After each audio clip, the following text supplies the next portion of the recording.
Now turn to Section 4.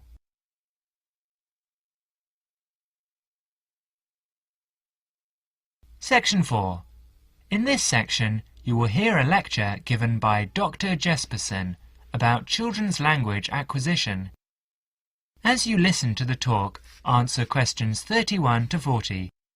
First, you will have some time to look at questions 31 to 40.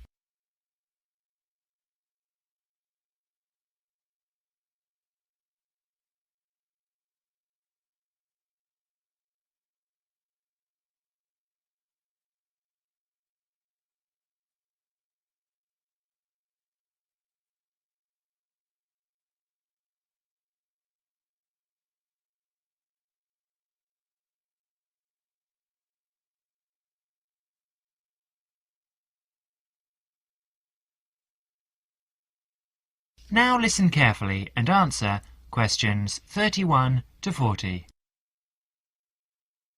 Today, in our series of lectures on human language, we are going to be looking at the way in which children acquire language. The study of how people learn to speak has proved to be one of the most fascinating, important and complex branches of language study. So let's look at these three features in turn. Firstly, why is it fascinating? This stems from the natural interest people take in the developing abilities of young children. People are fascinated by the way in which children learn, particularly their own children.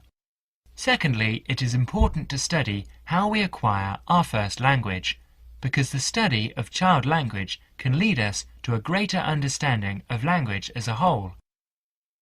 The third point is that it's a complex study, and this is because of the enormous difficulties that are encountered by researchers as soon as they attempt to explain language development, especially in the very young child. In today's lecture, we will cover a number of topics. We will start by talking about research methods.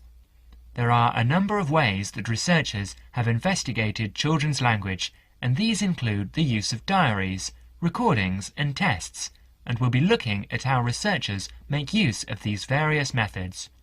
We will then go on to examine the language learning process, starting with the development of speech in young infants during the first year of life. This is the time associated with the emergence of the skills of speech perception, in other words, an emergence of the child's awareness of his or her own ability to speak. We will continue with our examination of the language learning process, this time by looking at language learning in the older child, that is, in children under 5. As they mature, it is possible to begin analysis in conventional linguistic terms, and so, in our analysis, we will look at phonological, grammatical, and semantic development in preschool children. In the second part of the talk, I would like to review some educational approaches to the question of how linguistic skills can be developed. In other words, how can we assist the young child to learn language skills at school?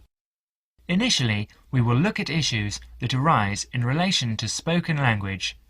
We will then look at reading and review a number of approaches that have been proposed in relation to the teaching of reading.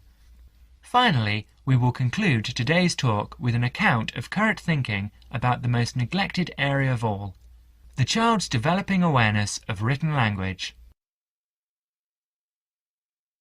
That is the end of Section 4. You will now have half a minute to check your answers.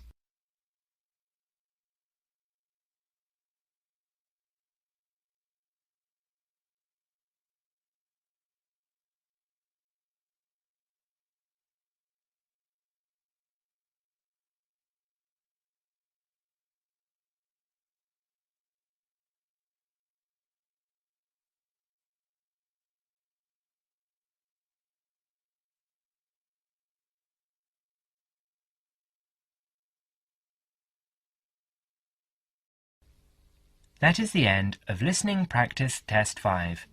At the end of the real test, you will have 10 minutes to transfer your answers to the listening answer sheet.